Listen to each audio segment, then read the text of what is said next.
¿Dónde quieres hablar? Aquí sentado, paseando, en el atril. Desde el atril está bien. Vale, pues sí. Y luego... Sí. Microfonamos. Hola. Espera que te pongan el... No, voy a hablar desde ahí. Ah, sí. Bueno, pues voy a ser muy breve. Lo primero, he de decirles que para este curso que esté Juan Luis Arzuaga es un auténtico privilegio. Miren ustedes, a veces no le damos importancia a lo que tenemos. Yo creo que el científico, y digo científico, porque lo es, científico en estos momentos de mayor proyección mundial que tenemos, se llama Juan Luis Arzuaga. Aparte de eso, sí, es así. Quiero decir que estoy describiendo una realidad periodística, si quieres, o científica, tal, y que todos los años hay una serie de elementos que van vinculados a vuestros descubrimientos y a tu enorme capacidad de divulgación y de pensamiento, porque yo me asombro de los libros últimos que Juan Luis me parecen en algunos casos cumbres del pensamiento en cuanto a la... Y lo veremos quizás dentro de 15 años, pero si esto, pues sí, es que a veces lo que tenemos cerca, esto es tan español, no lo valoramos. Así que yo no me voy a enrollar más, yo lo único que te digo es que muchas gracias, él ha hecho un esfuerzo enorme, como lo estaba diciendo, o sea, está en plena excavación y ha querido venir aquí, entre otras cosas, porque esta es su universidad. Y les voy a decir algo más. Juan Luis tiene mucho que ver, esto sí que lo quiero, lo mismo que hablé de Gonzalo Giner. Miren, empezamos los cursos en la Complutense porque este señor, que estaba con otro amigo común que se llama Iñaki Gaspar, empezaron, ¿y por qué no hacéis un curso? El año pasado lo hicimos y este también.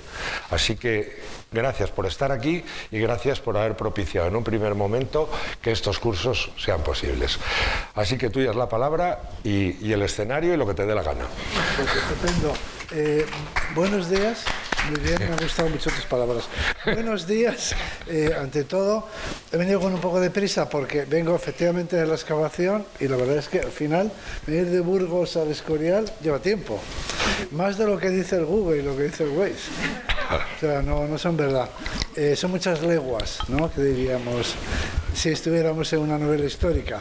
Bueno, yo he preparado esta presentación tratando cuestiones que están relacionadas con el Escorial, hablando del Escorial un poco, ¿no? Ya que estamos aquí, pues podemos aprovechar la ocasión.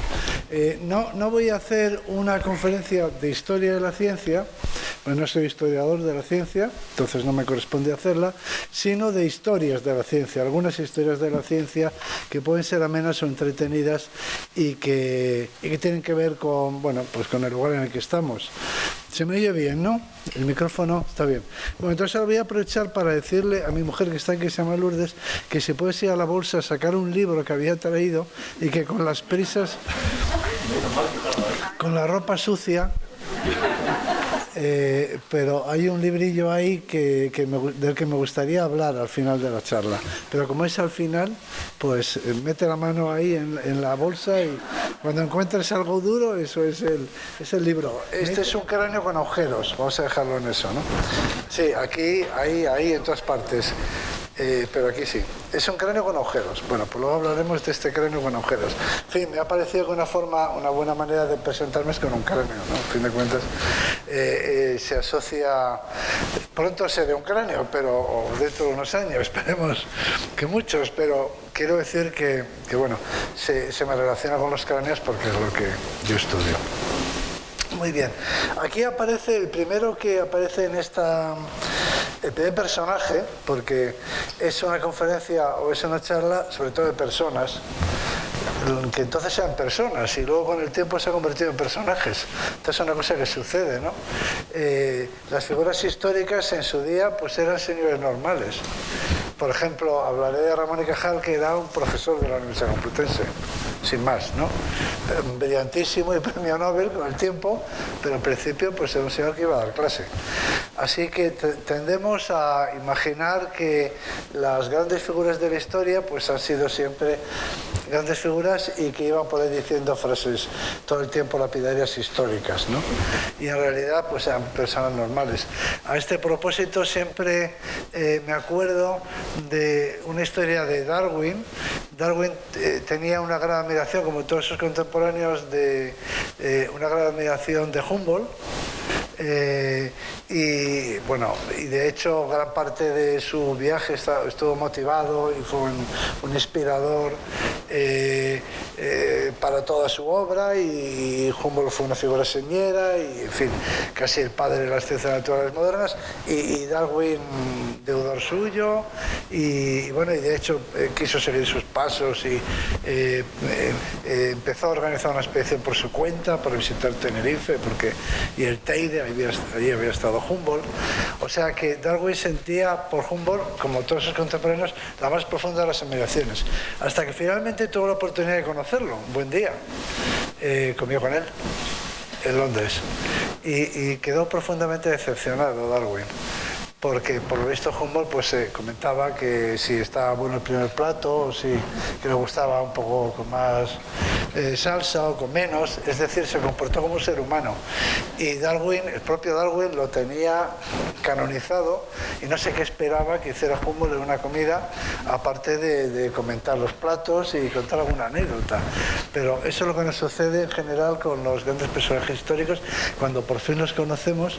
Yo he estado con Umberto Eco, por ejemplo, y ya era conocedor de la decepción de Darwin y procuré que no me pasara a mí, pero claro, Humberto Eco pues hablaba de lo que hablamos todos normalmente y solamente con buen criterio, con buen juicio y con opiniones interesantes, pero a fin de cuentas es un ser humano.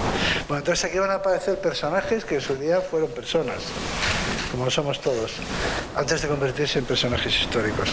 Y el primero que aparece es Andrea o Andrés Vesalio, de Bruselas, porque lo mencioné en la charla anterior y así enlazo con el curso previo. Por Andrés Vesalio tengo yo y todos los que nos dedicamos al estudio del cuerpo humano o a la evolución del cuerpo humano, una admiración sin límites, pues se podría decir que fue el descubridor del cuerpo humano. Y el que cambió los saberes tradicionales en medicina o en anatomía, que eran deudores, herederos, ni más ni menos que de Galeno. Galeno es un médico muy antiguo, es un médico de la época de Marco Aurelio y de la época de Como, de la película de Gladiator. Es decir, que Galeno es un médico de la antigüedad clásica, pero se había transmitido su anatomía y sus conocimientos médicos a lo largo de los siglos y no se había modificado, y la escolástica se limitaba a repetir su obra sin que hubiera un juicio crítico o una revisión ni nada, ¿no? Hasta que llegó Vesalio y lo cambió todo por medio de la observación. Galeno no había hecho observación directa sobre el cuerpo humano porque en esa época eso era algo que no se consideraba ético, y por lo tanto había estudiado animales y había estudiado monos, por ejemplo, pero no había disecado cadáveres, y además no tenía esta mentalidad empirista y escéptica que caracteriza a la ciencia moderna. Así que Andrés Vesalio es el auténtico renovador de los conocimientos de anatomía. Y pues ya que estoy aquí, estamos en confianza, os agradecería que durante una hora o menos suspendierais vuestras conversaciones digitales y os unierais conmigo en este recorrido por la historia. Creo que Internet podrá esperar. Bien, como os iba diciendo, Andrés Vesalio fue el renovador de los conocimientos anatómicos y un revolucionario, como lo son todos los científicos. Esto es lo que me interesa a mí destacar, que fue un revolucionario y un transgresor, porque la ciencia siempre lo es. Así que aquí me gustaría aprovechar para cambiar la imagen que se tiene del científico, la imagen que normalmente se da del científico, que no se corresponde con la realidad, como la de alguien que repite o que pertenece a una tradición y repite conocimiento heredado o las ideas heredadas de sus maestros y que pertenece a una escuela, y esa crítica que se hace a la academia como una institución y a la universidad por extensión como una institución inmovilista. En fin, se utiliza casi como un insulto el término de academia o de académico. Se dice que bueno, todos los alternativos de todas las categorías y clases que hay se presentan a sí mismos como innovadores o como revolucionarios, en cierto modo, y acusan a los científicos, bueno, el ejercicio de ser conservadores y no hacer crítica de lo que se sabe hasta que ellos llegan y demás. Nada más falso. Un científico es, por definición, un transgresor, por la sencilla razón de que nadie le publica un artículo en el que dice exactamente lo mismo que ya es conocido de todos. La única forma de que una aportación de un científico pues alcance a ser publicada es que diga algo nuevo, algo que no se sabía o algo que se considera falso o erróneo. Así que en la médula misma de la ciencia está la transgresión, la contestación, la crítica, el espíritu crítico. Y por lo tanto un científico es por definición un inconformista, no puede ser de otro modo. Ningún científico puede ser conformista porque entonces no llega a ninguna parte. Se limita a repetir, como un loro, lo que le han enseñado. Así que todo científico ensancha los límites del conocimiento o cambia la perspectiva, la visión o el conocimiento heredado. Bueno, así lo hizo, lo que pasa es que algunos lo hacen más que otros, en algunas circunstancias eso resulta más difícil que en otras, y en el caso de Andrés Vesalio, pues tuvo que, ni más ni menos que romper con una tradición de muchos siglos, y con el prestigio también del prestigio de lo clásico, que en el mundo del Renacimiento pues se consideraba lo máximo y la perfección. Bueno, entonces Andrés Vesalio se dedica a la disección del cuerpo humano, tiene seguidores en España y se produce una revolución científica, que es lo que me gustaría que quedase aquí. Esa revolución científica tiene partidarios y detractores. En las aulas españolas se produce ese mismo debate entre los galenistas y los vesalianos. En las universidades como la de Alcalá, antecesora de esta, Salamanca, que es una universidad clásica española, se produce ese debate entre los jóvenes, porque también hay una cuestión aquí generacional, que siguen a Vesalio y que quieren romper con la tradición clásica y con la medicina galénica, y los, digamos, sus maestros, en este caso sí, los catedráticos, en fin, los más poderosos en el mundo universitario, que siguen apegados a la tradición escolástica y en origen a la tradición galénica. Ese es un debate muy vivo que se produce en nuestras aulas. Esto no es una cosa que pase en Bruselas, o que pase en París, o que pase en Bolonia. Es una cosa que ocurría aquí, en Alcalá, en Salamanca, en Valladolid, donde había estudios de medicina. Se produjo este choque entre los galenistas y los vesalianos.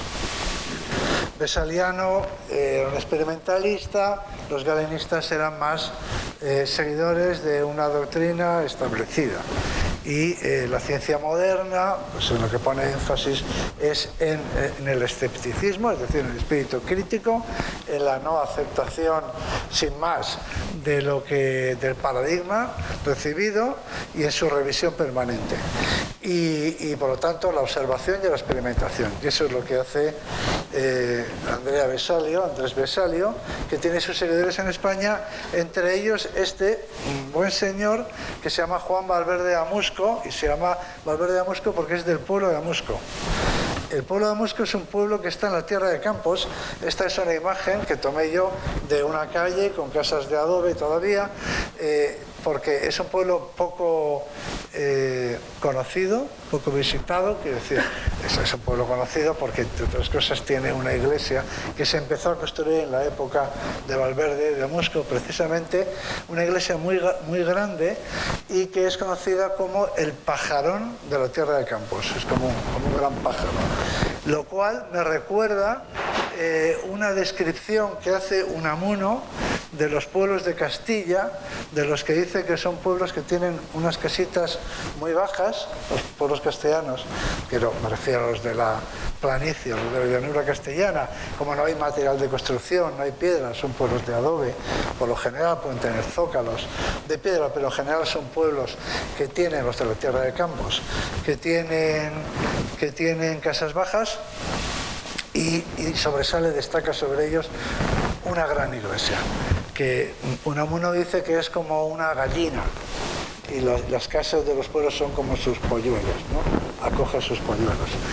También dice Unamuno, en una poesía, se refiere al cementerio de esos pueblos, el pueblo típico de la Castilla del 27, con una gran iglesia, con una gran gallina que acoge como un gran pájaro, como un pajarón, que acoge a los feligreses, a los habitantes de ese pueblo, porque los pueblos de Castilla hay una desproporción muy exagerada, muy evidente en el paisaje entre el tamaño de la iglesia y el tamaño de las casas de los pueblos. Es un contraste que no se da en ningún otro sitio, a esa escala.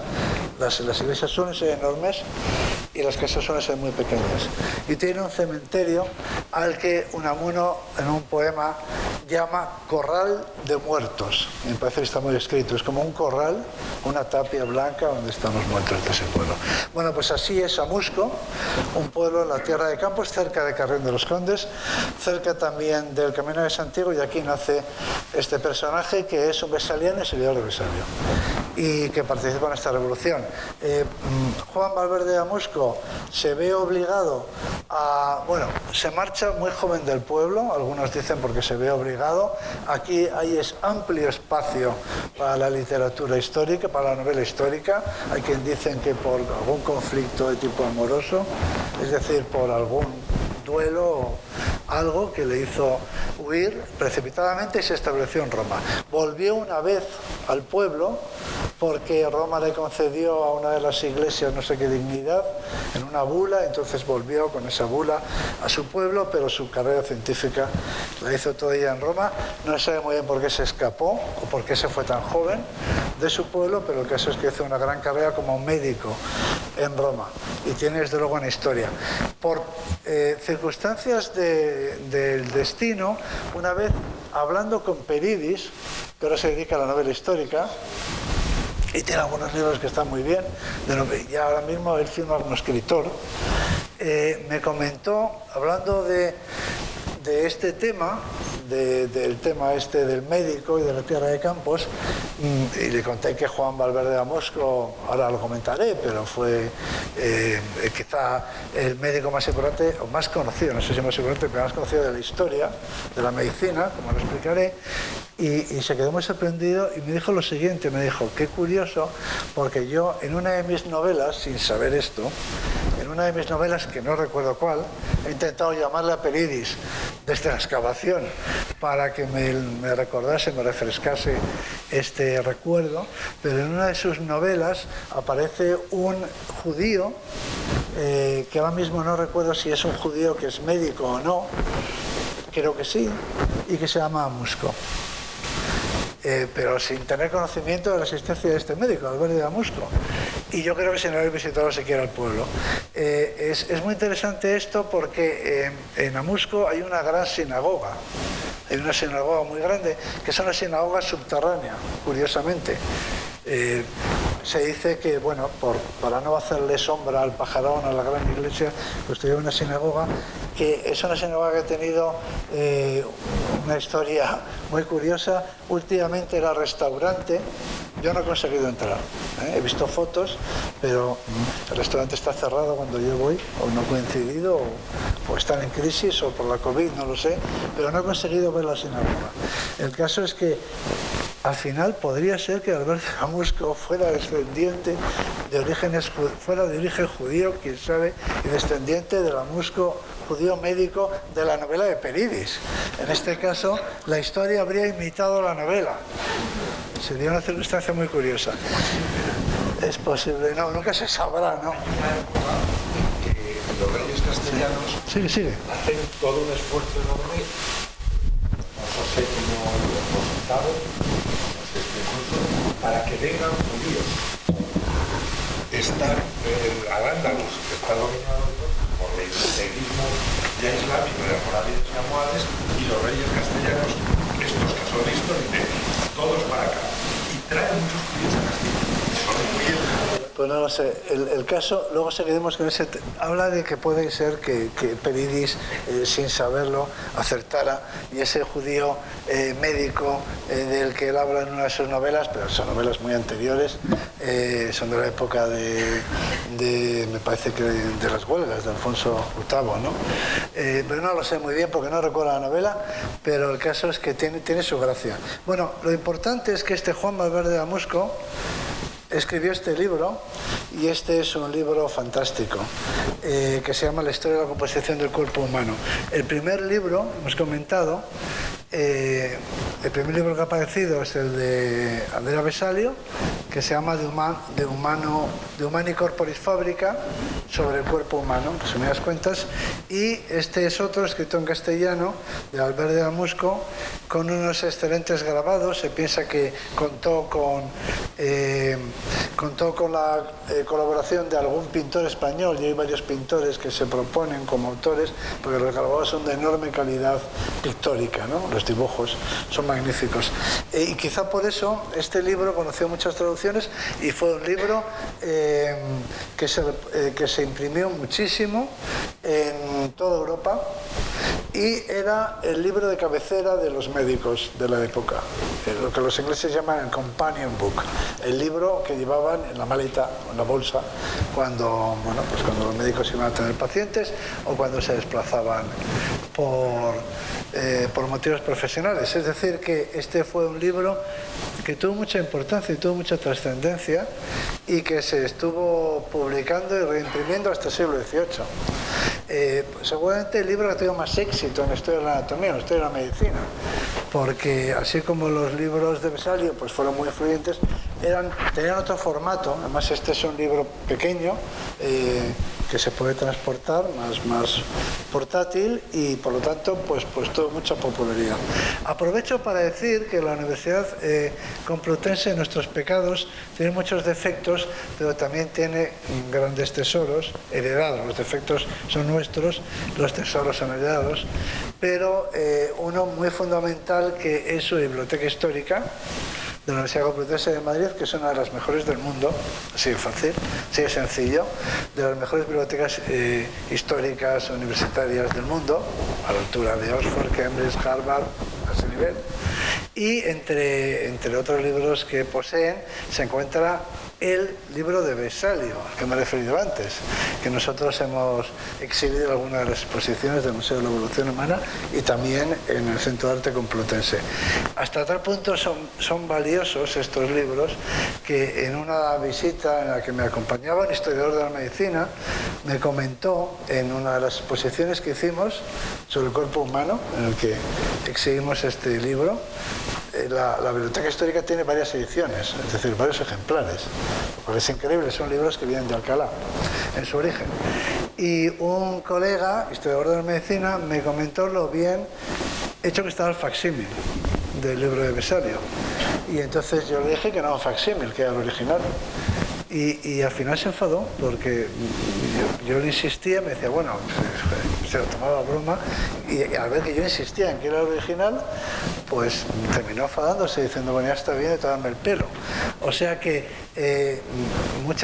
yo a mucha gente le he recomendado que en esa época, cuando recibíamos el libro, que fueran, estuvo expuesto en el Museo de la Evolución Humana de Burgos, luego en el Centro de Arte Complutense, que fueran a la exposición, se pusieran delante del libro. Yo propuse poner un reclinatorio, se pusieran ahí de rodillas y ya se fueran, porque siempre podrían contar a sus nietos que ellos habían visto el libro original de Andrés Vesalio.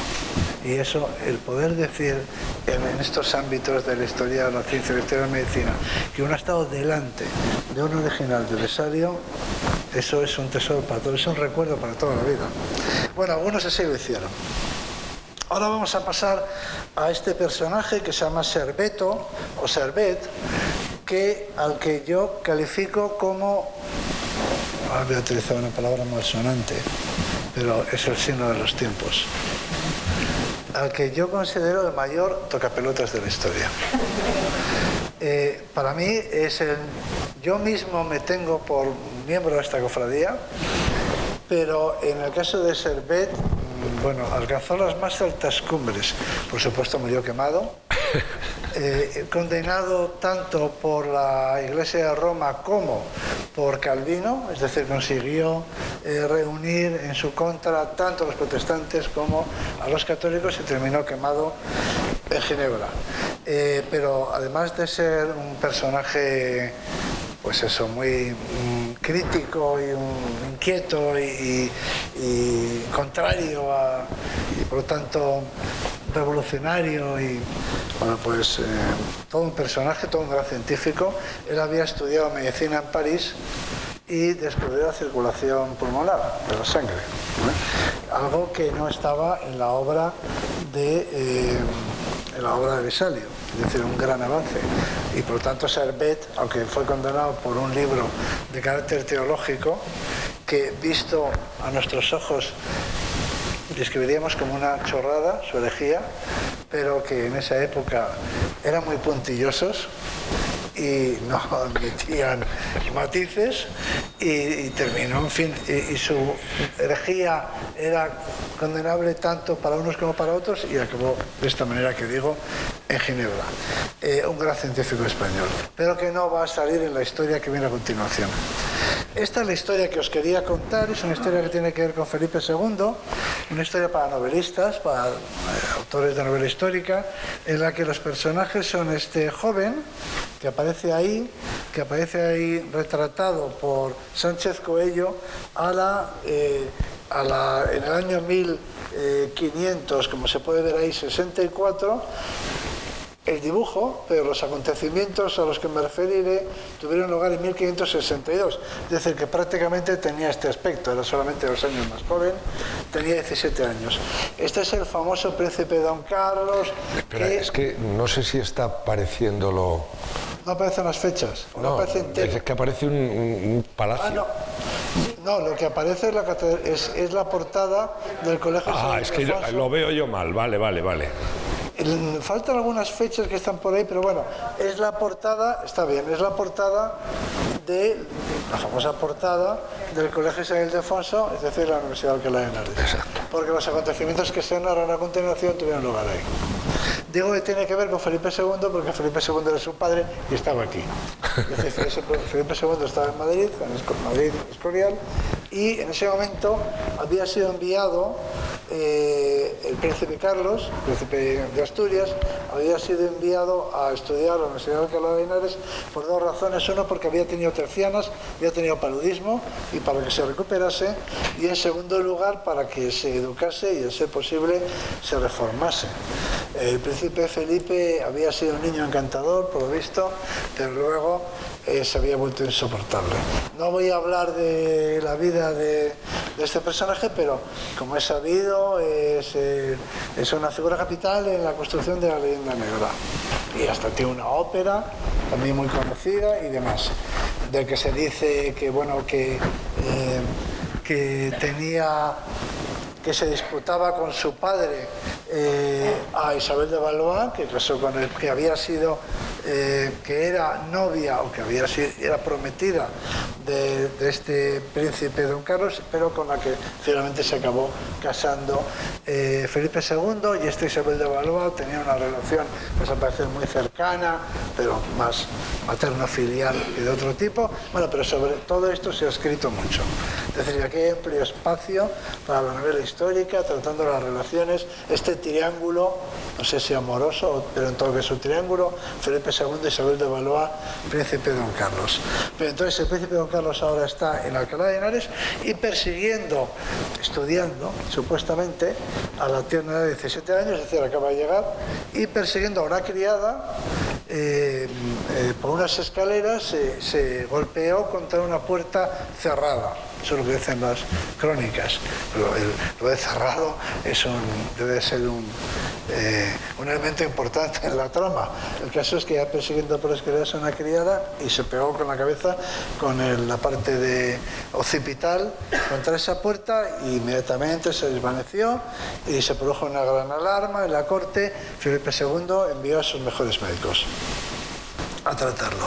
Y aquí se produjo un conflicto, hubo diferentes opiniones, se reunió en algún artículo inglés, he leído una expresión francesa refiriéndose a esta situación, se dice que se reunió una troupe de médicos, y un artículo, y se reunieron todos los médicos de Felipe II, también los de la Universidad de Alcalá de Henares, y hasta se llamó a algún curandero, en particular a un morisco, a un moro, que se llamaba, si no recuerdo mal, Pinderete, que tenía decía él, un bálsamo que todo lo curaba, una especie de bálsamo de fierabrás, que dirían en el Quijote.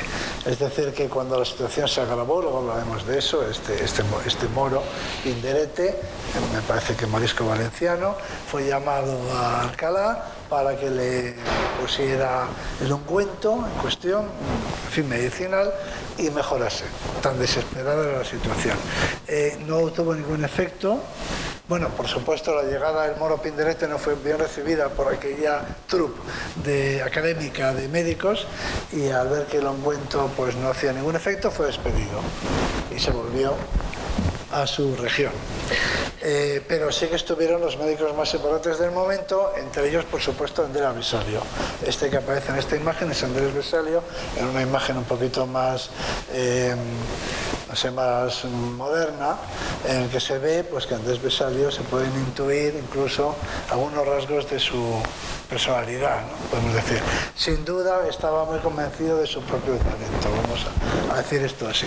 Era una autoridad reconocida, había sido ya médico de Carlos V y después pasó también a ser médico de Felipe II, aunque era requerido sus saberes en toda Europa. Aprovecho para decir que esto es un dato muy importante que conviene recordar, y es que en estas épocas de pujanza de nuestro país, nosotros atraíamos todo el talento que podíamos. Esa es la fórmula y receta magistral para conseguir ser un gran país. Consiste en, primero, no expulsar talento, esa es la primera fase, y la segunda es atraer el talento de fuera. Eso hizo que eminencias mundiales, como por ejemplo Vesalio, acabasen en España. Y por cierto, la única forma de atraer talento es con dinero. Conviene saberlo. Con dinero y con buenas condiciones de trabajo. Y esta receta se podría aplicar exactamente igual en nuestros días. Bueno, Andrés Vesalio, como he dicho, era un gran anatomista, pero no tan buen cirujano. No era un gran cirujano, o por lo menos no lo consideraban un gran cirujano, o sus críticos no lo consideraban tan buen cirujano como anatomista. Y Andrés Vesalio se decantó inmediatamente por la trepanación al príncipe Carlos. Y aquí aparece un señor que se llama Daza Chacón, que es un español, que tiene este aspecto y que había escrito un libro sobre cirugía. Este sí era un gran cirujano, Daza Chacón. Y Daza Chacón se opone a la trepanación porque considera que la herida es superficial, es decir, que afecta al hueso, pero no afecta a las meninges, no afecta al interior del cráneo, o sea que no afecta a las envolturas, las telas que hacía en la época del cerebro y tampoco al cerebro. La trepanación se utilizaba en casos de hematoma intracraneal para aliviar la presión intracraneal. Y Daza Chacón hace una limpieza de la herida, hace una observación, llega a la conclusión de que la lesión es epicraneal, es decir, que no afecta al interior, no afecta al cerebro, ni a sus telas, ni a sus meninges, que por lo tanto no procede la trepanación, mientras que Vesalio opina que sí, que hay que hacer una trepanación. Y ahí tienen un debate, una discusión, Finalmente no se hace la trepanación, aunque hay algunas fuentes que dicen que sí, eso no está claro. Les voy a poner aquí algunas imágenes de cómo se efectuaba la trepanación. Una imagen es de un poco anterior y la otra es pues más o menos de la época en la que esto sucede, más o menos sofisticada, pero la trepanación era imprescindible, parecía una buena práctica cuando había algún elemento, generalmente un hematoma que producía presión craneal y por lo tanto convulsiones o en fin, trastornos en el paciente. Y luego en esta otra imagen, pues con aparatos un poquito más sofisticados, pero claro, se hace con el sujeto por supuesto sin sedar. Y al príncipe Carlos, pues ahí le hurgaban el cuero cabelludo para ver si era o no la lesión, afectaba o no el interior del cráneo. Finalmente parece que prevalece el criterio de azachacón del cirujano y no se hace, o si se hace, pues es una cosa muy poco importante. El enfermo tiene diferentes fases en su convalecencia y de nuevo vuelve a recaer y se teme por su vida, y aquí aparece un personaje que es Fray Diego de Alcalá, al que da nombre a la ciudad de San Diego. Una de las cosas más curiosas es que no solamente los americanos no saben por qué San Diego se llama San Diego, sino que los españoles tampoco saben por qué San Diego se llama San Diego. O sea, San Diego se llama San Diego por San Diego de Alcalá, un franciscano que está en Alcalá de Henares y que se consideraba pues autor de muchos milagros, y cogen la momia de Fray Diego de Alcalá, todavía no era santo, y se la ponen en el lecho a su lado al príncipe Carlos. Esto de llevar momias o trozos de momias o cosas asociadas a santos, o a vírgenes, en fin, este tipo de remedios milagrosos o religiosos han tenido mucha continuidad en el tiempo y han llegado hasta casi nuestros días. Bien, el caso es que sorprendentemente Fray Diego obra el milagro y se cura. Bien por los cuidados de azachacón, bien porque remite de forma natural. Hay que decir que el príncipe Carlos no se enteró de que tenía ese vecino de cama, porque en ese momento estaba inconsciente, pero lo tuvo a su lado, a Fray Diego de Alcalá. Y aquí aparece una imagen suya. Y bueno, finalmente se curó y continuó su historia, pero luego su historia a partir de este momento es una historia todavía más desquiciada. Si hasta el accidente se le puede describir como un niño y adolescente caprichoso, como tantos hijos únicos, y más aún tantos hijos crónicos de gente poderosa, y todavía más si es hijo del rey más importante del orbe, pero quizá no más que eso. Pero a partir de este momento su comportamiento es absolutamente demencial, quiere ir a sublevar a los Países Bajos contra Felipe II, quiere asesinar a su padre. La cosa termina con la llegada de Felipe II al cuarto en Alcalá, donde estaba el príncipe Carlos, con unos magistrados, y lo desarman y clavan las puertas y las ventanas y lo encierran ahí hasta su muerte. Y a partir de ahí muere finalmente el príncipe Carlos y empieza la leyenda negra. Bueno, vamos a dar otro gran salto en el tiempo y ahora nos vamos a ir a Ramón y Cajal, porque Ramón y Cajal también lo tenemos cerca. Esta es una imagen de 1915, la famosa imagen de Alfonso. Alfonso es el fotógrafo de Madrid, el fotógrafo de todos los personajes anteriores a la Guerra Civil, y el fotógrafo costumbrista. Hay una foto muy conocida que es la pavera, que es una señora que va vendiendo unos pavos que están alrededor, pero es el gran fotógrafo de Madrid. De hecho, la imagen castiza en Madrid es la imagen que crea Alfonso. Y también retrató a muchos personajes de su época, del mundo de la política y de la sociedad en general. Y esta es una imagen de Ramón y Cajal con sus discípulos. Digo, es una imagen de Alfonso, y recientemente algunos negativos, los más importantes, de De la colección de Alfonso se han hecho positivos, muy cuidados, es como si fuera un grabado, como una tirada muy limitada, en condiciones muy especiales y muy cuidadas, de muy pocos, una serie con muy pocos ejemplares y en un papel especial, y hemos comprado uno para el Museo de la Evolución Humana de Burgos, donde está ahora mismo en exhibición, junto con una exposición de los dibujos de Cajal. O sea que si vais por Burgos, donde tenemos a Cajal junto con Darwin como santos patrones, pues podréis ver esta fotografía y los dibujos de Cajal. Bien, como digo, aparece Cajal con sus discípulos, y aquí tenemos otra foto, una copia de este mismo negativo de Alfonso, en la que bueno, pues pone quiénes son los personajes que aparecen, ¿no? Aparecen algunos muy conocidos, son todos de la escuela, está Tello, por ejemplo, de la escuela de Ramón y Cajal. Y es muy, muy divertido que al muerto, esto es una lección de anatomía, dicen un comparsa. Siempre se había sospechado, el muerto no aparece en esta foto, dicho sea de paso porque está recortada, pero están haciendo una disección, pero el muerto parece muy vivo, de hecho parece que está conteniendo la respiración, no parece un cadáver. Y aquí dice un comparsa en la copia personal de Alfonso, ¿no? Luego seguramente era un modelo de anatomía, alguien que se prestó a salir en esta foto. Bueno, ahora vamos a hablar un poco de Ramón y Cajal y de lo que representa Ramón y Cajal, para que se sepa.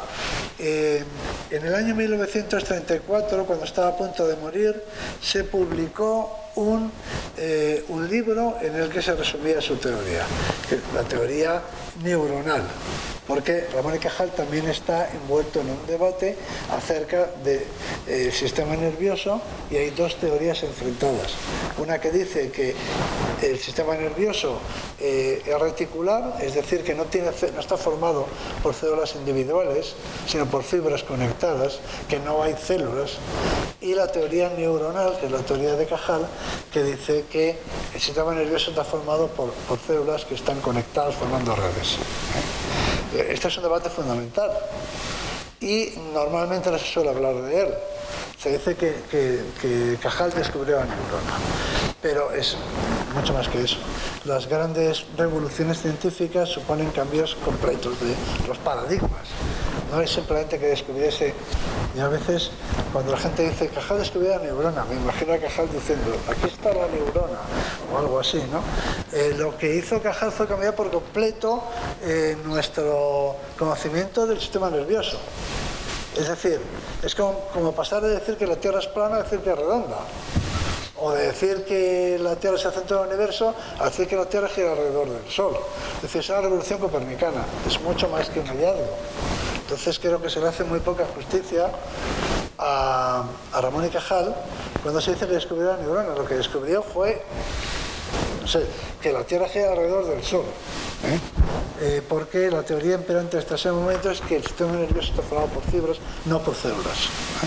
Y Cajal descubre que son unas neuronas, que tienen unas dendritas, no te da una clase de citología ahora, y que tienen unos axones y que están conectados por sinapsis, descubre todo. Es decir, lo que descubre es que lo que parece una retícula son células conectadas. Eso es una revolución absoluta, absoluta. Es pasar, porque en realidad parece una retícula.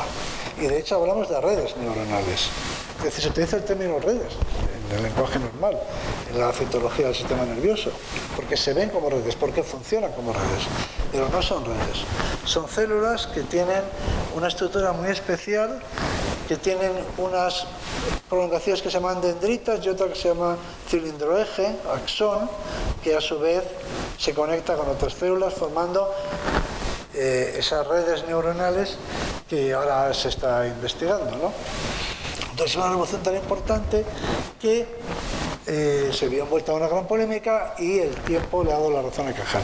Es decir, cuando a Cajal le dan el premio Nobel por su descubrimiento de la neurona, todavía la neurona es admitida, pero su teoría al completo no. Todavía queda mucha pelea. Cajal todavía tiene que luchar mucho. O sea que no es un descubrimiento premio Nobel y se acabó. La vida de Cajal es una lucha para defender su teoría. como la de Darwin para defender la teoría de la evolución, por ejemplo. No es un descubrimiento de un día, es una vida entera de lucha por una teoría. Entonces ya al final se publica en forma de libro, y ese libro se llama La teoría neuronal o la teoría reticular. Los dos grandes paradigmas enfrentados, como la teoría de que la Tierra gira alrededor del Sol frente a la teoría de que la Tierra es el centro del universo. Son dos visiones incompatibles que no pueden ser conciliadas, totalmente opuestas. Y eso es de lo que va la vida de Ramón y Cajal. Y entonces al final de su vida se publica este tomo en el que participan, bueno, pues muchos autores de todo el mundo, pero se publica, me parece que en francés y en alemán, no me acuerdo, aparte en español, y la edición en inglés se retrasa hasta el año 1954, si no lo veo mal, o algo así, vosotros lo veréis mejor en nuestras grandes pantallas, al pie. 54 es, aquí sale tan pequeñito. 54, exactamente, el año de mi nacimiento. Pero eso es importante. Tengo que decir que mi abuelo fue el último alumno de Cajal. Es decir, mi abuelo era médico y no me he traído la orla, pero la tengo, y mi abuelo perteneció a la última promoción de Cajal, en la que Cajal fue profesor. Y entonces, este libro es muy importante porque, para mí, porque tiene, al principio, tiene una página de introducción o de homenaje de un autor que se llama Penfield. Penfield es un autor importantísimo porque es el descubridor de lo que se llama el homúnculo cerebral, que puede que os suene, en fin, de cuáles son las áreas responsables de la percepción del cuerpo y también del movimiento del cuerpo. Es decir, una gran revolución científica también, fue un gran científico, y además descubrió una cosa muy importante, que es que activando determinadas neuronas se producían emociones. Es decir, que las emociones tenían una explicación fisiológica, se podía producir una emoción en una persona. Bueno, tan importante es esto que Penfield aparece en Blade Runner. No en Blade Runner, sino en el libro en el que está basado la película Blade Runner, que es un libro de Philip Dick y que se llama Sueñan los androides con ovejas eléctricas, ¿no? En ese libro aparece la máquina de Penfield. Se supone que esto ocurrirá en el futuro, que es una máquina en la que le das a un botón y experimentas una emoción. Por ejemplo, se produce una desgracia familiar y dicen los personajes, me voy a poner triste, le dan a un botón y se ponen muy tristes. Es decir, que en esa época, a partir de Penfield, se descubre que nuestras emociones también tienen que ver con nuestro sistema nervioso. Es decir, que Penfield es un gran científico. Y entonces me gustaría leer este texto, porque es el texto más emocionante que he leído en mi vida, sobre un científico. Es el homenaje más emocionante que he leído nunca dirigido a un científico. Y me gustaría leerlo, pero en esta pantalla enana no lo puedo ver, o sea que me vengo aquí a leerlo, y dice así: a Ramón y Cajal, con aprecio. Está escrito por Penfield. Dice: estaba confinado en la cama con un resfriado. Estamos hablando del año 1934. Vestido con un suéter, con un jersey y con un gorro gris y con un gorro. Cuando vi por última vez a Santiago Ramón y Cajal, el manuscrito de este libro, Neuronismo o Reticularismo, las pruebas objetivas de la unidad de las células, de la entidad de las células nerviosas, yacía en su regazo. Cuando nos acercamos a su habitación, Pío del Río Ortega y yo, Pío del Río Ortega es otro gran científico que también mereció el premio Nobel, pero no se lo dieron, un científico descomunal, que tiene una historia, por cierto, que merecería la pena que le dedicara una conferencia. Bien, como digo, cuando nos acercamos, Pío del Río Ortega y yo, dejó la pluma con la que había estado escribiendo y sonrió con nos recibió con cortesía, con una sonrisa de cortesía. El muro que estaba, la pared que estaba a su lado, de su impaciente mano derecha, estaba manchada con tinta. Estaba escribiendo este libro y entonces la pared estaba salpicada de tinta porque escribía nervioso. Dice que utilizaba una pluma de ganso. Supongo que utilizaba no sé si en esa época escribían con pluma de ganso o es una forma de escribir una estilográfica. Dice, el maestro estaba en su año 80, solo en su casa en Madrid, porque la señora Cajal había muerto. Estaba débil y la sordera había cerrado puertas al mundo alrededor de él, pero dentro de él ardía el entusiasmo del que nace explorador, y en sus ojos brillaba, se dirigía a nosotros, desde debajo de unas pobladas cejas mientras hablaba, con entusiasmo. Y dice esto, que es muy importante. Dice, he was a many-sided genius, a man who would have been a leader in any land, at any time. Dice, era un hombre, un genio multifacético, un hombre que habría sido un líder en cualquier país, en cualquier tiempo. Ramón y Cajal, we salute the pilgrim soul in you. The Pilgrim Soul es un poema de Tennyson. Dice, saludamos el alma peregrina en tú, utilizando el poema de Tennyson. Ramón y Cajal, we salute the pilgrim soul in you, great Spaniard, scientist, prophet. Saludamos el alma peregrina que habita en ti, gran español, científico, profeta. Bueno, esto es la dedicatoria escrita por Penfield, que es una autoridad mundial, ¿no? Y que yo creo que debería estar en algún sitio en su totalidad para conocimiento desde luego de los miembros de la comunidad universitaria complutense, de entrada, y en general del público. Bien, esta es la casa en la que esto ocurría, que ha sido demolida o ha sido vaciada por completo y que hoy en día se ha convertido en una serie de apartamentos de lujo. Calle Alfonso XII. Fueron baldíos todos los esfuerzos que hicimos para que alguna administración se hiciera cargo de esta casa. Esta casa es la de Penfield. Si os habéis emocionado con ese texto de Penfield, imagino que ahora os sentiréis mal de saber que donde eso ocurrió, pues se ha perdido, esa casa se ha perdido. Y estas son fotos que yo hice colándome antes de que la casa se vaciara.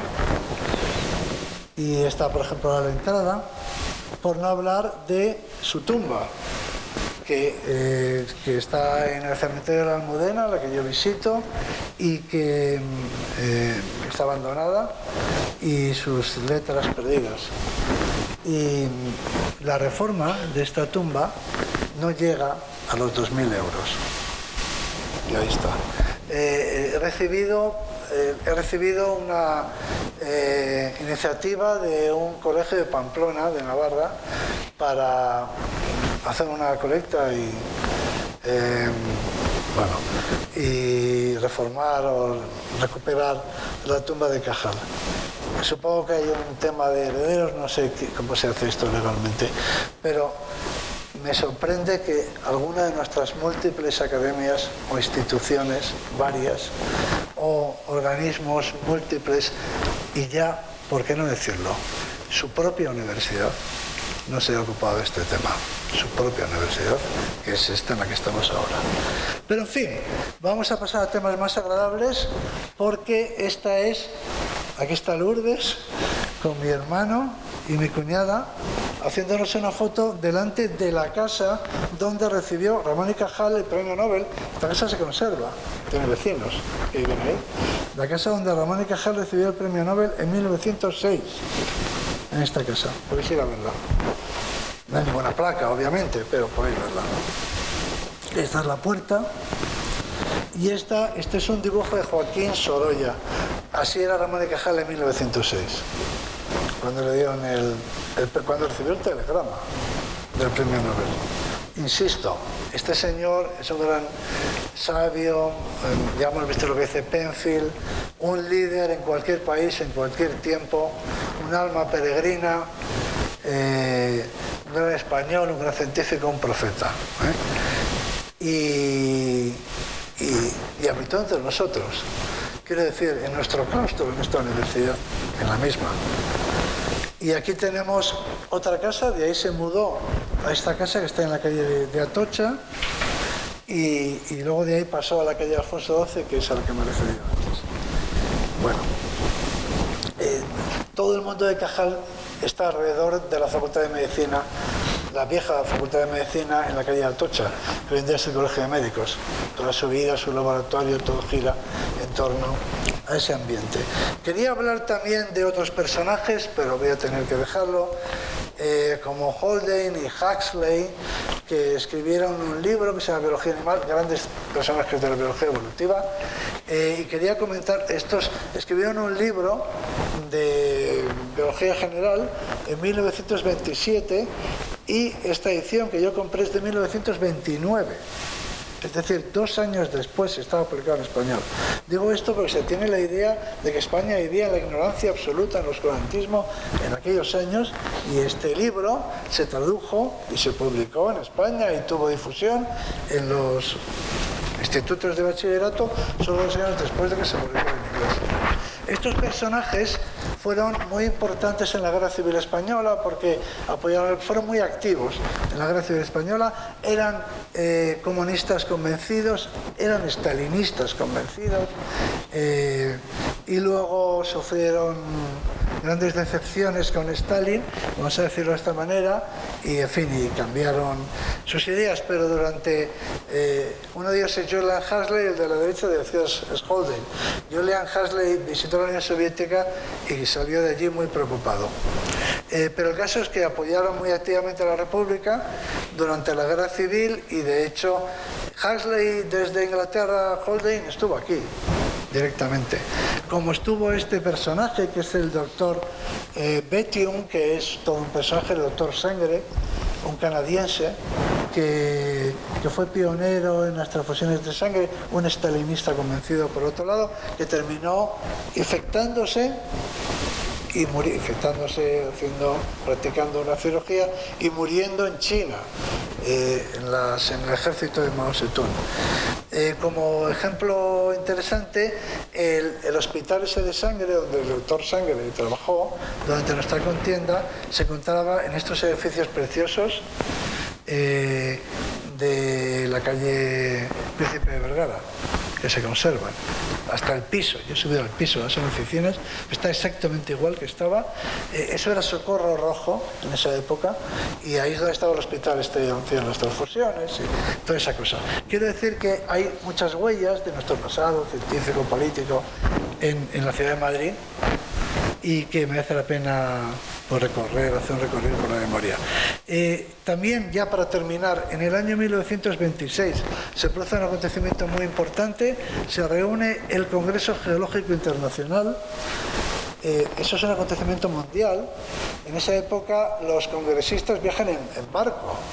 Se reúne toda la geología mundial, es un gran acontecimiento de la ciencia española, y se construye para esa ocasión lo que hoy en día es el Museo Geominero de la calle Río Rosas, que merece la pena que conozcáis en todo caso. Ese es un museo espléndido, un museo que tiene además una estética antigua, pero con ejemplares magníficos de fósiles y minerales, y que es obligatorio conocer, por otro lado. Y donde los alumnos de Ciencias Naturales de la Complutense hemos ido a aprender los minerales para el examen, sin ir más lejos, ¿no? O sea que visitado y pateado por los complutenses. Y aquí se celebró este congreso, que tuvo una resonancia mundial. Eran unos años muy importantes para la geología, se discutía la deriva de los continentes y otras muchas cosas. La gente vino desde la Unión Soviética, otros vinieron desde Australia, y luego una vez en Madrid una vez en el Congreso se organizaron, cuando los viajes eran tan largos, se organizaban excursiones que duraban un mes. Es decir, que ya que venían, pues aprovechaban para ver diferentes aspectos de la geología española. Y con este motivo se editaron una serie de libros.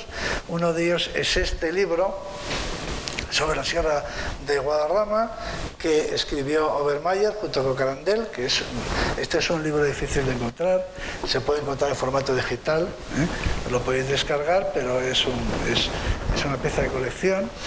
Yo tengo uno, heredado de mi abuelo, el médico que estudió con Cajal, precisamente. Y es un libro espléndido y magnífico. Estaba la geología española muy adelantada en esa época, gracias, y por eso fue la sede del Congreso Internacional. Y otra de las excursiones de este Congreso Internacional fue a Atapuerca, a la Sierra Terciaria Continental de la provincia de Burgos, y estuvieron en Atapuerca. Y eso fue en el año 26, y en el año cuando se cumplía el centenario hicimos una bienal de la Real Sociedad Española de Historia Natural y reprodujimos la excursión que hizo Roger Gómez, paleontólogo de la época, en aquella ocasión.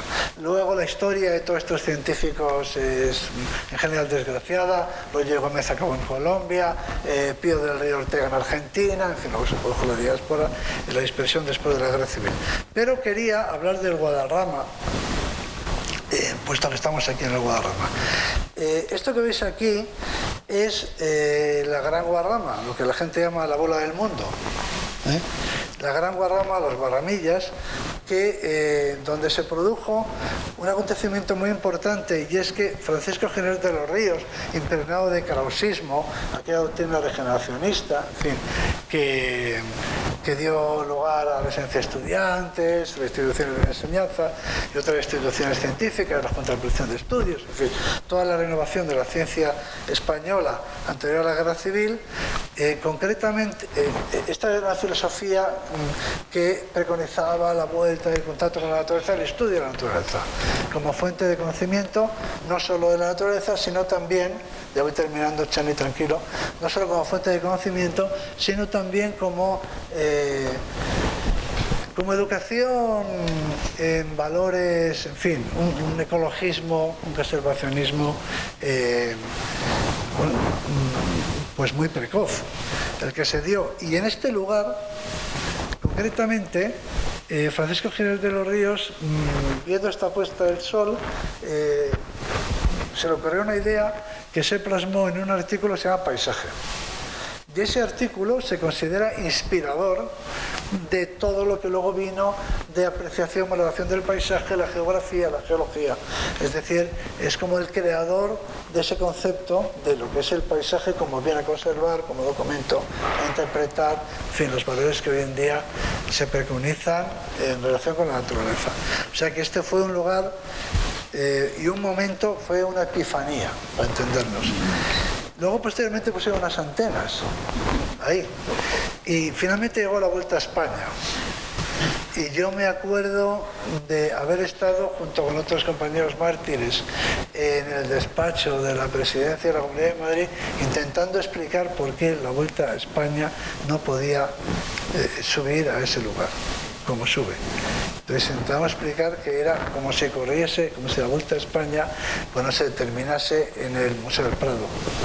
Que hay lugares que no vale todo, que hay lugares que deben ser respetados por su propia dignidad, que hay cosas que son auténticas profanaciones, que eso es una aberración. Por supuesto, ya digo que nuestras observaciones no fueron ni siquiera entendidas, ni siquiera fuimos capaces de hacer entender que las montañas tienen dignidad, simplemente.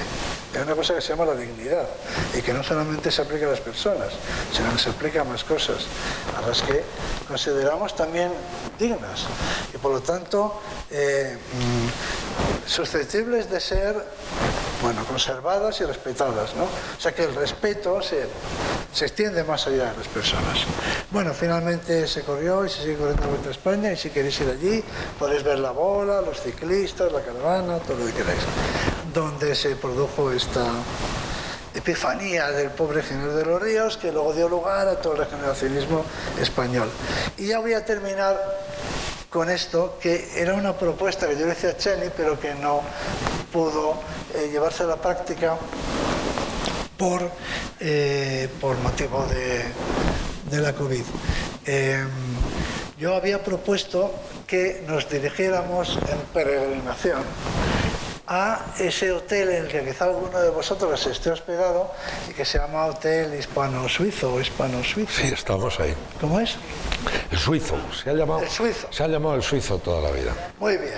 El Hotel Suizo, que es una preciosidad, es un viaje en el tiempo, es de 1930, ese museo. Perdón, es un museo, pero es un hotel. Hay que reconocer que la ignorancia nos priva de grandes placeres, desgraciadamente, ¿no? Y yo, por ejemplo, en ese hotel he entrado me ha ocurrido entrar con alguien y decir el otro, o sea, cada uno hace la siguiente observación. El que me acompañaba decir, vaya ruina de hotel, y yo decir, vaya maravilla de hotel, ¿eh? Entonces depende de la mirada al final, pero es una belleza de hotel. Está decadente, claro, pero ¿qué más da? Quiero decir que es un privilegio dormir ahí. Es una maravilla de los años 30, se considera prácticamente íntegro, los forjados, todo. Es un viaje en el tiempo. Es un viaje a los años previos a la Guerra Civil. O sea, es un lugar maravilloso para inspirarse y para entender las cosas. Bueno, pues enfrente de ese hotel hay un edificio de granito donde hay una placa que dice: aquí escribió Ortega y Gasset las meditaciones de Don Quijote. Y este es el libro que he traído, Las meditaciones de Don Quijote. Es el primer libro de Ortega y Gasset, de 1914. Es el propio término meditaciones ya define lo que va a ser su filosofía. Una serie de meditaciones, no dice reflexiones, como se decía, voy a hacer una reflexión. Ahora la gente dice, voy a hacer una reflexión. La gente se pone muy importante y dice, ahora voy a hacer una reflexión. Bueno, pues más modestamente Ortega y Gasset decía, voy a hacer una meditación. Y las meditaciones sobre este libro, su primer libro publicado, es el libro que le dio a conocer. Por cierto, ahí podéis ver el aspecto que tenía Ortega y Gasset en esa época, porque veréis que el retrato de Joaquín Sorolla es solo 3 años posterior. O sea que ese es Ortega y Gasset enfrente del edificio del Hotel Suizo, escribiendo su obra, su primera obra. Las meditaciones de Don Quijote, donde habla de España, habla de Don Quijote, habla de la cultura española, habla de todo lo que hay que hablar cuando se habla con autoridad y con criterio. El libro empieza así. El monasterio del Escorial se levanta sobre un collado. La ladera meridional de este collado desciende bajo la cobertura de un boscaje que es a un tiempo robledo y fresneda. El sitio se llama La Herrería. La cárdena mole ejemplar del edificio, me encanta el color, la descripción del color, porque es un color gris, ¿no? Es un color cárdeno, como los toros cárdenas. Entonces, este adjetivo nunca lo había oído aplicado en el edificio. La cárdena mole ejemplar del edificio modifica, según la estación, su carácter merced a este manto de espesura tendido a sus plantas, que es en invierno cobrizo, áureo en otoño y de un verde oscuro en estío. La primavera pasa por aquí rauda, instantánea y excesiva, como una imagen erótica por el alma acerada de un cenobiarca. Los árboles se cubren rápidamente con frondas opulentas, esto es la primavera, de un verde claro y nuevo. El suelo desaparece bajo una hierba de esmeralda y a su vez se viste un día con el amarillo de las margaritas, otro con el morado de los cantuesos. Hay lugares de excelente silencio, el cual no es nunca un silencio absoluto. Cuando callan por completo las cosas en torno, el vacío de rumor que dejan exige ser ocupado por algo, y entonces oímos el martilleo de nuestro corazón, los latigazos de la sangre en nuestras sienes, el hervor del aire que invade nuestros pulmones y que luego huye afanoso. Todo esto es inquietante porque tiene una significación demasiado concreta. Cada latido de nuestro nuestro corazón parece que va a ser el último. El nuevo latido salvador que llega parece siempre una casualidad y no garantiza el subsecuente. Por esto es preferible un silencio donde suenen sones puramente decorativos, de referencias inconcretas. Así, en este lugar, hay aguas claras corrientes que van rumoreando a lo largo y hay dentro de lo verde avecillas que cantan, verderones, jilgueros, oropéndolas de algún sublime ruiseñor. Una de estas tardes de la fugaz primavera salieron a mi encuentro en la herrería estos pensamientos. Y así empieza la obra. Muchas gracias.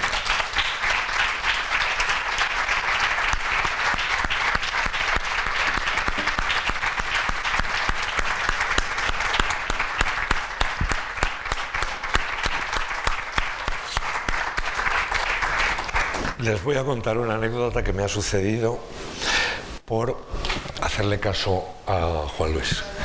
Estaba dando una conferencia, ¿se oye? Se estaba dando una conferencia en el Prado, que dentro de poco tendrán oportunidad de poder ver en las redes. Y de pronto se me ocurrió, había un cuadro de Tiziano detrás, y recordé, fíjate, no me acordaba del nombre, me has visto que apuntaba el del médico de Bruselas. Y entonces yo en mi ingenuidad dije algo que me parecía tan obvio que te había escuchado a ti y que hoy has vuelto a decir. Es que el imperio, un país hegemónico, atrae talento. Y la clave de todo eso es que atrae talento. Se me ocurrió decir a mí, pobre de mí, que el imperio había traído talento. Me cayó la del pulpo. ¿Por qué? Pues porque era un imperialista. Castizo.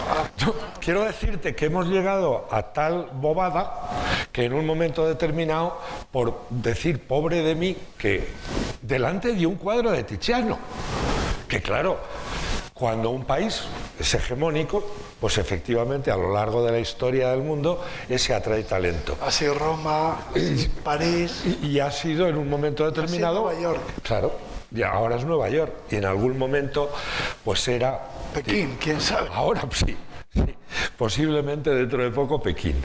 O ya. En cualquier caso, muchísimas gracias, Juan Luis. De verdad, ha habido gente, te has fijado que me han saludado alguno, Alice, no ha sido descortesía, sino que tenían que coger su viaje de vuelta porque estamos en estos momentos acabando el curso. Yo únicamente les diría una cosa. Juan Luis suele, cuando habla, parece que como las cosas van así, saltando.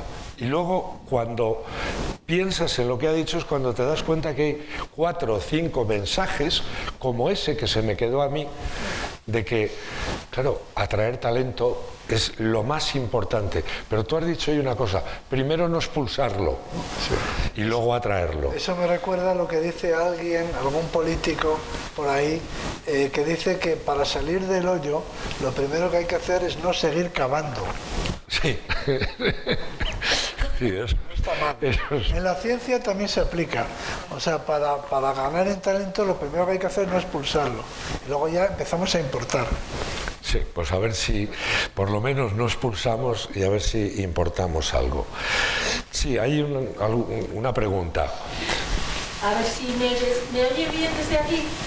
Bueno, encantada de conocerle, y ha dicho una cosa preciosa de que hay lugares que deben ser respetados por su propia dignidad. Sí. Mi pregunta es, ¿lo extrapolaría a nuestra historia? ¿Lugares históricos? En general. Bueno, claro, en esto como siempre me habla de si hay lugares de nuestra historia que deben ser respetados por su dignidad. La historia en general. La historia, sí. La nuestra, la española. Ahí, como siempre, lo mejor es... Yo tengo un amigo que dice que lo que tenemos que hacer es primero copiar y luego ya intentaremos mejorarlo. Pero de momento vamos a copiar. Y, por ejemplo, hay países como Inglaterra, como por caso, o Estados Unidos, que tienen sus campos de batalla, me parece un buen ejemplo. Gettysburg, como por caso. Gettysburg fue una carnicería y combatieron los ejércitos del norte con los del sur, al final todos son americanos, y así es como se explica esa batalla de la guerra civil, y es un sitio al que la gente va con respeto, está conservado, allí murió mucha gente, se explica la historia, la gente por supuesto se emociona, está en su historia, Y simplemente los battlefields, los campos de batalla en sí mismos, son importantes para entender la vida o la historia, pero son lugares de oración, diría yo. Por ejemplo, voy a poner un ejemplo. Yo voy a Burgos, no hace falta decirlo, todas las semanas, y voy por el puerto de Somosierra. Y en el puerto de Somosierra se dio una batalla muy importante, que es la batalla de Somosierra. Ahí estaban los españoles esperando ni más ni menos que Napoleón con su ejército. Es decir, que el que venía no era un general cualquiera, sino que era el propio Napoleón con su ejército. Y los españoles, muy temerariamente, pues intentaron, que es un paso difícil, desde las alturas impedir que Napoleón pues pudiese entrar en Madrid, que era un empeño quijotesco, pero bueno, allí se emplazaron. Y Napoleón, bueno, pues está arriba, la cosa no la vio fácil y mandó a la caballería polaca, a los húsares polacos, que cargaran. Los polacos no tienen nada que ver con los españoles, ni tienen nada que ver con Napoleón, pero es un hecho histórico. Y los polacos cargaron y se produjo una matanza enorme, prácticamente no sobrevivió ninguno. La primera carga dio una segunda carga y esa segunda carga ya consiguió flanquear el ejército español. El ejército español retrocedió, porque una vez que te flanquean ya no tiene sentido seguir combatiendo. Y fue una carga muy importante que está en la historia de la caballería, y los polacos están muy orgullosos de esa participación en la historia al servicio de un emperador francés. O sea que no tiene que ver con la historia de Polonia propiamente dicha. Y allí los polacos han erigido una ermita a la Virgen de Częstochowa, que es la Virgen de Polonia. Yo ni soy creyente ni soy polaco. Y sin embargo, cuando estoy allí y veo la ermita, y imagino a los polacos que combatieron y la circunstancia, pues siento respeto. Y ya está. En un momento y ya bueno. No soy polaco y no soy religioso, pero eso no impide que me emocione ese lugar, esa circunstancia en la historia. Y bueno. ¿Sabes qué curioso? He empezado yo esta mañana haciendo memoria de una gente que un día como hoy, hace 100 años, hizo una carga intentando, no una, 7 intentando... Bueno, los de Anual, ¿no? Los de Alcántara. A Alcántara.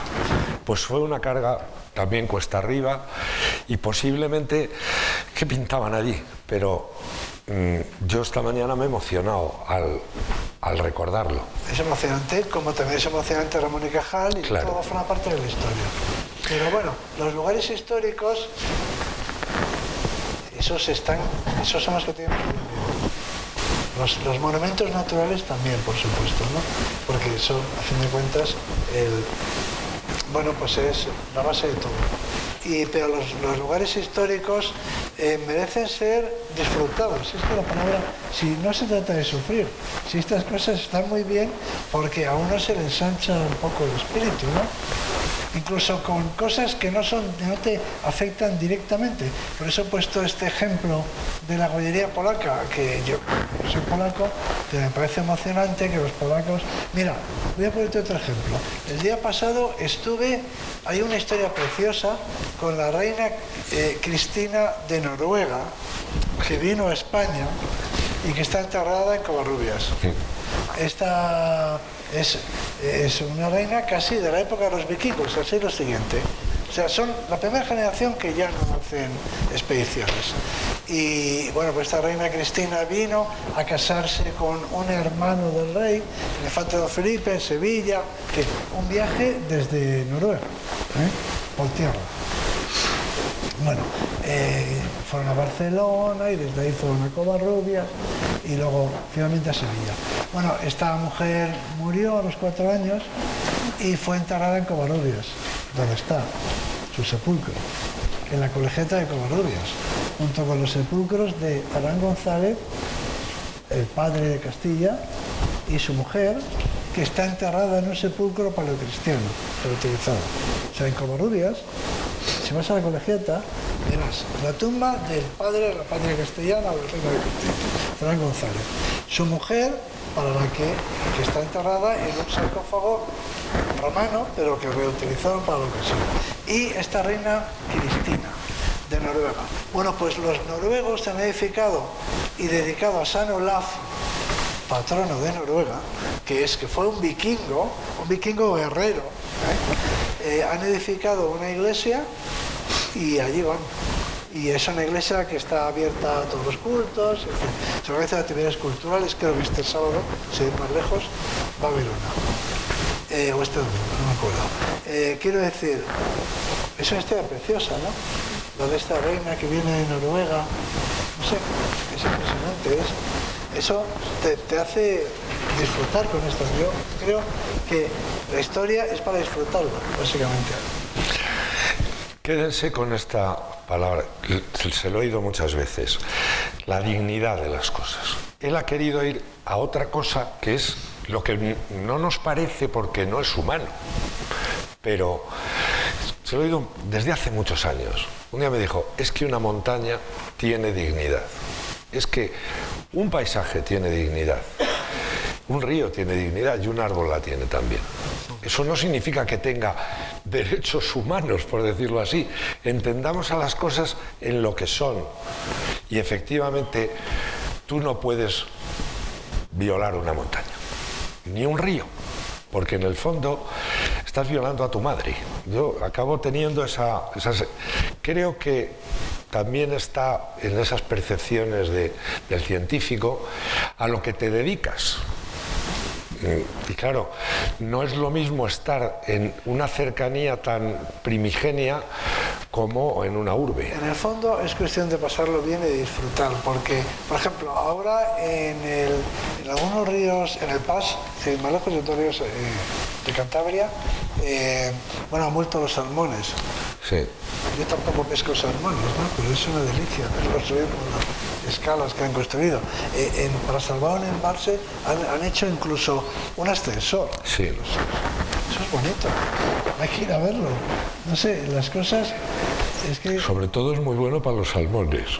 Bueno, para los salmones que hacen su frefa y para los que lo disfrutamos. Pero quiero decir que el argumento principal en estos debates y luchas por la conservación, al final hay muchos argumentos científicos y de todo tipo, pero después de todo el mejor es hermoso, es que conviene rodearse de belleza, es que es mejor rodearse de belleza, ¿no? ¿Por qué hay que conservar esto? Pues porque es hermoso, vivimos más a gusto rodeados de belleza. ¿Me parece alguna pregunta más? Buenas tardes. Cambiado vuestra imagen del suizo. Muchas gracias. Yo llevo comisión, me cobran como todos. Muchas gracias por su labor y por su conferencia. Yo quería comentarle una anécdota.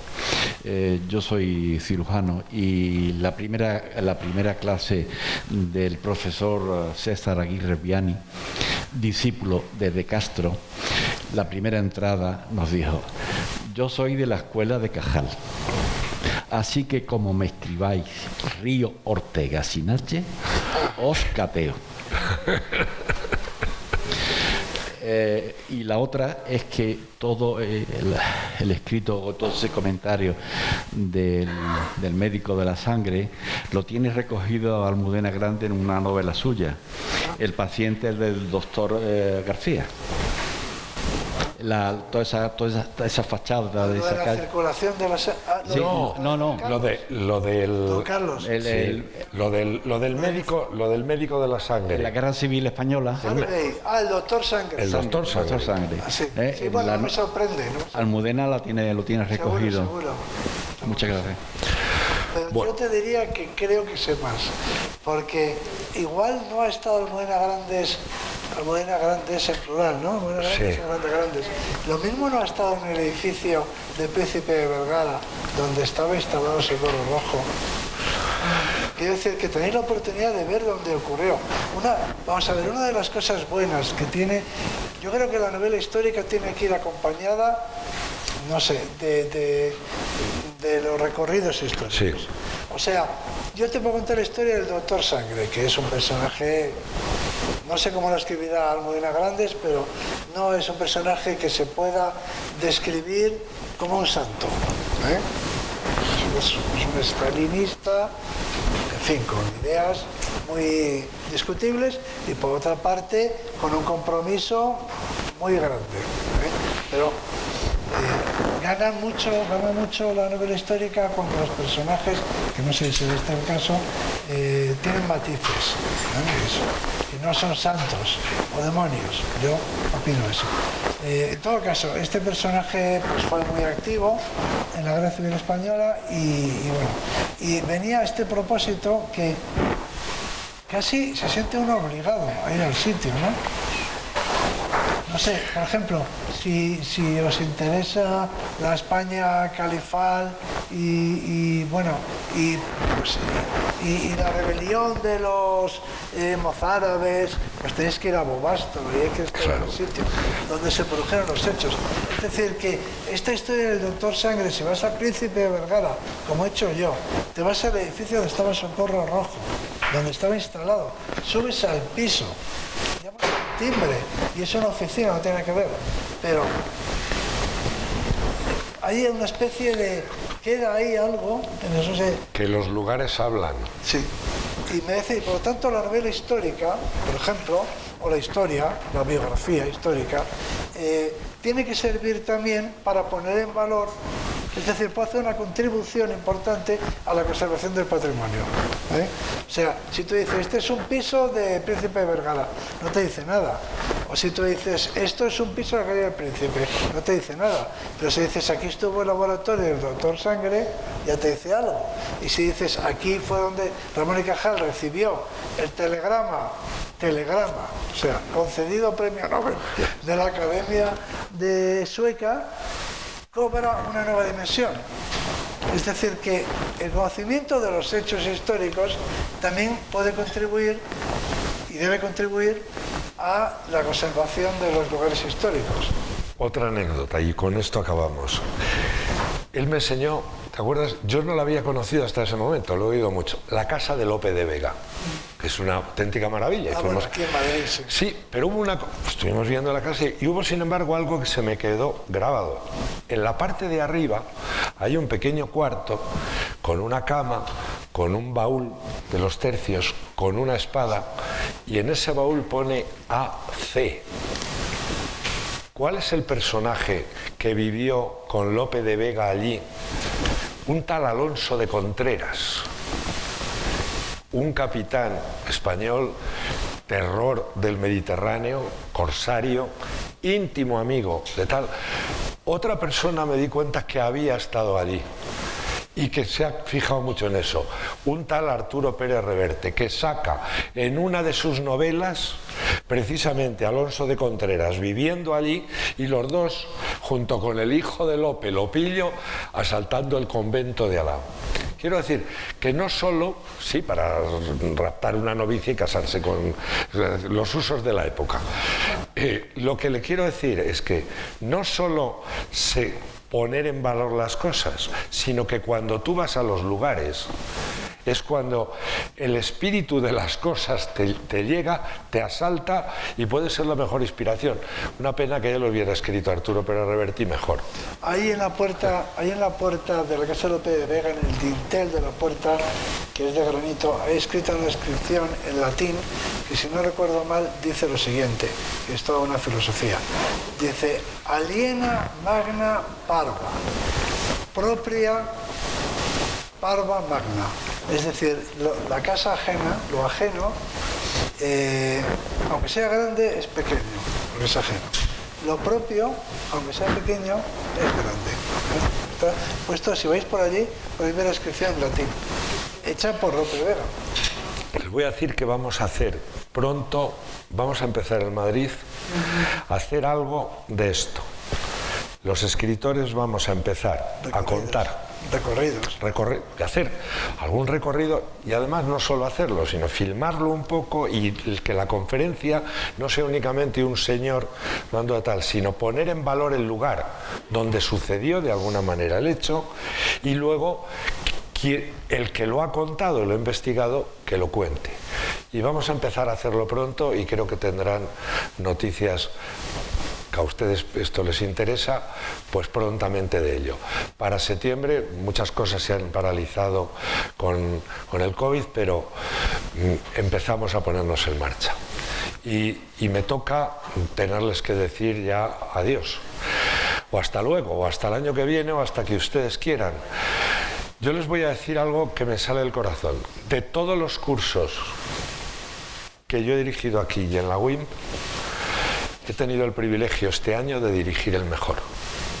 Lo digo de corazón. Por ustedes, por los conferenciantes y por un espíritu que aquí se ha acabado estableciendo de aportación continua. Les digo que me voy del Escorial y creo que Emilio tiene esa misma percepción y creo que nos vamos pensando que hemos estado, no que hayamos dirigido, hemos sido parte y partícipes, a mi juicio, del mejor curso que yo he vivido o he tenido la ocasión de hacer en el Escorial. Y eso, gracias a la Complutense, gracias a todos los ponentes y sobre todo gracias a ustedes. Hay una manera de seguir. Lean. Ahí seguimos este curso. Muchas gracias y queda clausurado este curso.